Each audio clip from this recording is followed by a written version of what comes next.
13th of September 2020. After being defeated in his first 3 Grand Slam finals, Dominic Thiem comes back from 2 sets down to clinch his first Grand Slam title in a dramatic final. What many thought would be a victory that would give Dominic Thiem so much confidence that he then would be able to win more Grand Slams and fight for the world #1 spot.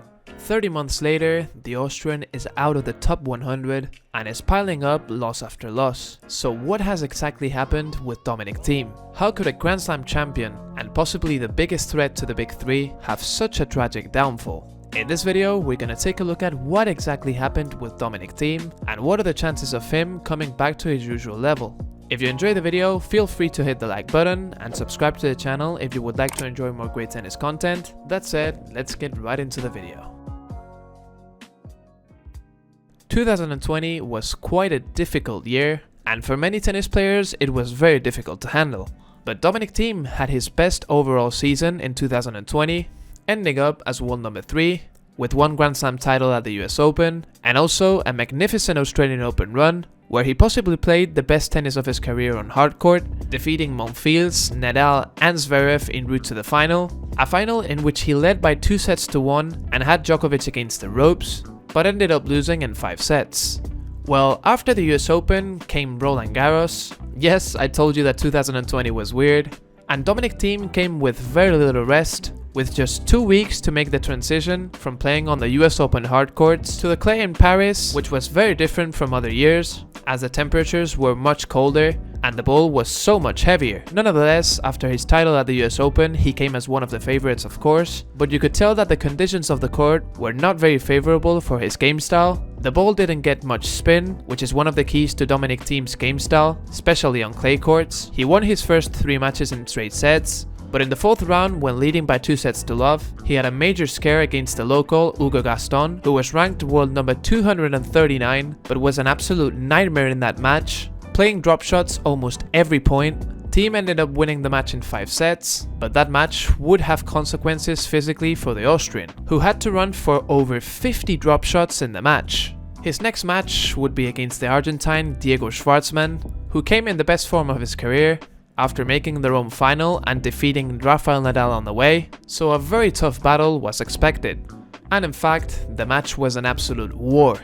The first 4 sets of the match took over 4 hours and 30 minutes to be completed, and the match went to a 5th set in which Dominic Thiem would end up cracking physically and would end up losing it by 6 games to 2.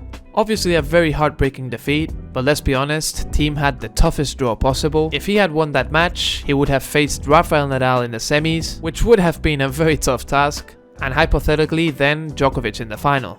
So making the quarterfinals, with not even 2 weeks of preparation for the clay, his French Open campaign wasn't that disappointing.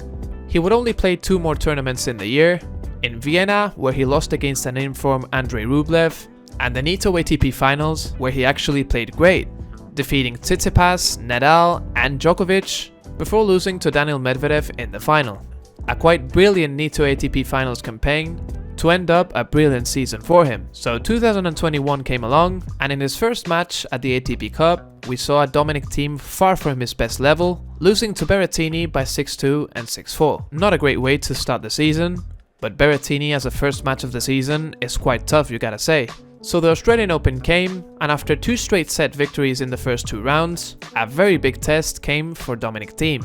He would have to play against Nick Kyrgios at the John Cain Arena, a stadium where every time he plays, Nick Kyrgios makes the crowd explode, and this match wasn't an exception. The crowd went absolutely nuts after every Nick Kyrgios point, and Nick Kyrgios was trying to get into Thiem's head with tweeners, underarm serves, and in the first 2 sets, he actually achieved it. With 1 break in each set, Kyrgios gained the 2 sets to love lead, and the US Open champion was against the ropes. But after those 2 sets, Thiem stayed calm and showed what he was made of. Showing the heart of a champion, he would come back from 2 sets to love down to defeat Kyrgios in 5 sets, overcoming Kyrgios' talent and also his antics, the Australian crowd, and showing the laser focus of a Grand Slam champion. After that victory, you would think that after overcoming such adversity, he would be capable of overcoming anything. Well, this was far from reality. The next match against Grigor Dimitrov, Thiem didn't look like himself, losing in straight sets by 6-4, 6-4 and 6-love. Not only was the result disappointing, but also the fact of him not even putting up a fight, not looking like he really wanted it. A surprisingly bad performance, which didn't have much explanation. After the Australian Open, Thiem played on 2 hardcore tournaments, Doha, where he lost in the second round against Bautista Agut in 3 sets, and Dubai, where he lost in the first round against Lloyd Harris. So it was pretty clear that something was going on. His level in those 2 tournaments was far from his best, and Thiem announced that he needed some rest, telling his fans that he was having some very complicated weeks and that his body and mind needed rest. We would later know that his wrist was one of those problems already, so Thiem not only would miss Indian Wells and Miami, but also the first clay court tournaments. His return would come at Madrid, where, given the circumstances, he had a pretty good tournament where he would fall in the semi-finals against Zverev, who ended up being the champion. His next tournament would be at Rome, where already he would struggle in the first round, but ended up defeating Martin Fucsovic 6-love in the 3rd set. Next round would be against the home local, Lorenzo Zonico. The match would be an absolute thriller, which would end up being won by the Italian by 6-4, 6-7 and 7-6. Not the most worrying of losses, the level of the match was quite high, but Thiem was still far from his best level. And his last tournament before the French Open was at Lyon, and this is where truly the alarms went off. Thiem lost to Cameron Norrie, who back then was ranked 49 in the world, by 6-3 and 6-2. Not looking at all like himself, Thiem in that match didn't look even motivated, and you could easily tell that something was wrong with him. But here came the French Open, where he's made at least the quarterfinals in the last 5 years, and at the best of 5 sets, you would expect that it would be tougher to beat him. His first round match was against Pablo Andujar, who was 35 years of age, so obviously Thiem is a massive favorite to win the match. And although in the first 2 sets he played far from his best, he put himself 2 sets to love up, but the feeling you got watching the match is that Thiem wasn't being much better than Andujar.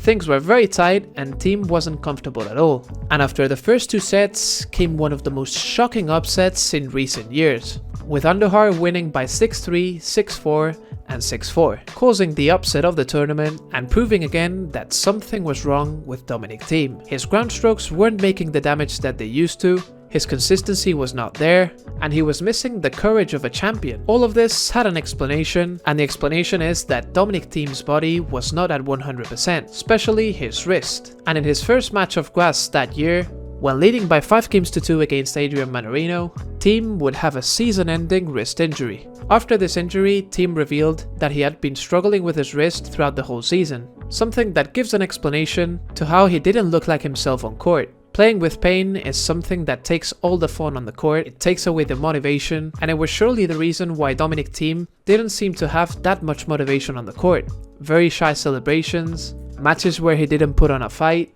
It was clear that something was wrong. The wrist injury would be quite bad, but it wouldn't need surgery. So Thiem not only rested for the rest of the season, but delayed his comeback for a couple of months and skipped the Australian Open and the US Open hardcourts, making his comeback at the Marbella Challenger.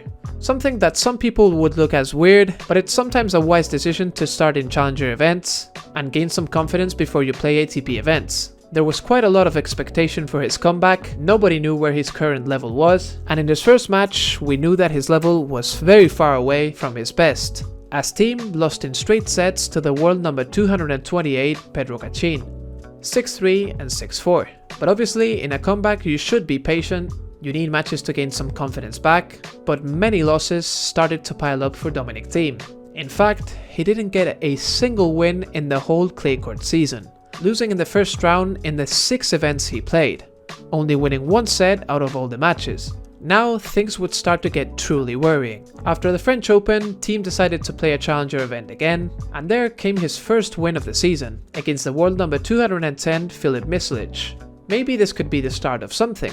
Unfortunately, he lost the next match against Facundo Bagnis in 3 sets, but next tournament was a really positive one for Thiem, who started playing at a much better level and defeated Ruusuvuori and Bautista Agut back to back. He then fell against Sebastian Baez in the quarterfinals in 3 sets, but getting a top 20 win again against Bautista was surely a very positive sign, and Thiem would start to get some victories again at ATP 250s. Obviously, saying this for a Grand Slam champion doesn't sound that impressive, but there was progress being made. He would get some points here and there, which was important, as his ranking had fallen to world number 346 before his first win of the season.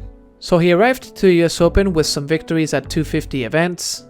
His first round opponent would be Carreño Busta, who was in very good form and had just won his first Masters 1000 event, and Thiem lost in 4 sets, but did have many flashes of brilliance throughout the match.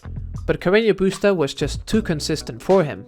His strokes were starting to make more damage again. Now it was majorly a case of gaining consistency. After the US Open, Thiem started getting many wins at small events, but he was falling short to world-class players like Hurkacz, Rublev, Cilic, Humbert. So now you could say that although the ranking didn't say it, his level was now surely in the top 40. He had his biggest win of the season in November at Antwerp against the world number 11 Hubert Hurkacz. So he was slowly but surely getting closer to the level he wanted.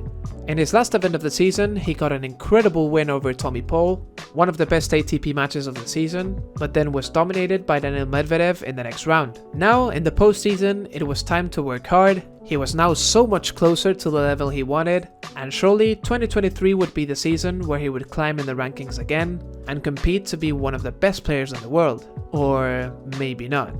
Because we're almost in April, and Dominic Thiem has only won 1 match in the whole season. His level is not only not even close to his best, but not even close to the last 10 matches that he played last season. He's losing in straight sets in the majority of his matches, and although he is an amazing talent, it's hard to see him climbing up the rankings very soon. His consistency is not there, his forehand is a shadow of what it used to be, his shot selection at the important moments of matches is not being the best, and again, it looks like he needs to start a process of starting picking up wins at challenger events or ATP 250s, and step by step gain confidence again. His ranking right now is world number 106, so he needs a wildcard to enter the main draw of ATP events. The good news for him is that the clay season is coming. Obviously it's Thiem's best surface, so it would be surprising if he struggled as much as he is struggling right now there.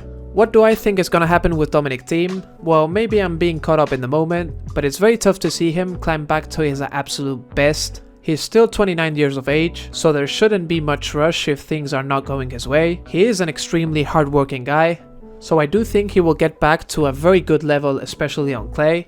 It's gonna need some time though. I think he will get a big part of his confidence back this clay season. Right now, for what we know, he is healthy, and that's the most important thing when we're talking about a talent like him. You know he's gonna put in the work, so I do think it is a matter of time till we see him at a very high level. Will he ever get back to his best? It doesn't look like it's gonna be anytime soon. So, what do you think about Dominic Thiem? Will he ever get back to his best? If he does, when do you think it will be? My prediction is that if he has no serious injuries, I think he will progressively start picking up some good wins, and eventually will end up this season in the top 50. Will he ever get back to the top 10 again? I'm saying that if there's no major injury, surely not this year, maybe not in 2024, but eventually I think he will get back to the top 10. Now, winning more Grand Slams or ATP Masters 1000 events, that is something I don't think we will see, but he is surely a player that I'm rooting for. He's one of the most fun players to watch out there, he's one of the most likable players in the tour, so I truly wish him all the best. So that would be it for the video. I hope you guys have enjoyed. If that's the case, make sure you leave a like and subscribe to the channel if you would like to enjoy similar tennis content to this. That said, I hope I see you all in my next video. Peace!